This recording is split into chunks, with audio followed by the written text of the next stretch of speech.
ప్రార్థన. మా ప్రియ పరలోకమందున్న తండ్రి, నేను స్తుతించడానికి మాకు నీ కృపను అనుగ్రహించము. స్తుతించడం ద్వారా ఉన్న ఆనందాన్ని మేము రుచి చూచుటకు మాకు సహాయం చేయము.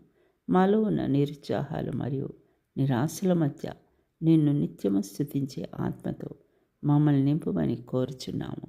దేవా, ఎల్లప్పుడూ మా నోట నీ కీర్తి ఉండినట్లుగా మా పెదవులను ముట్టుము.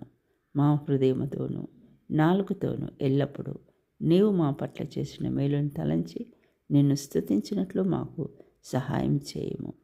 ప్రభువా, నిన్ను స్తుతించడంలో ఉన్న ఘనతను చూడడానికి నేడు మా మనోనేత్రం తెరవము. దావీదు వల్ల ఎల్లప్పుడూ నిన్ను స్తుతించుటకు మరియు నీ కీర్తి మా నోట ఉండకు నిత్యం నీ సన్నిధితో మమ్మల్ని నింపము. మా స్తుతుల ద్వారా నీ నామం కనపరచబడినట్లు చేయమని సమస్త స్తుతి ఘనత మహిమ నీకే చెల్లిస్తూ యేసుక్రీస్తు అద్భుతమైన నామంలో ప్రార్థించున్నాం తండ్రి. ఆమేన్.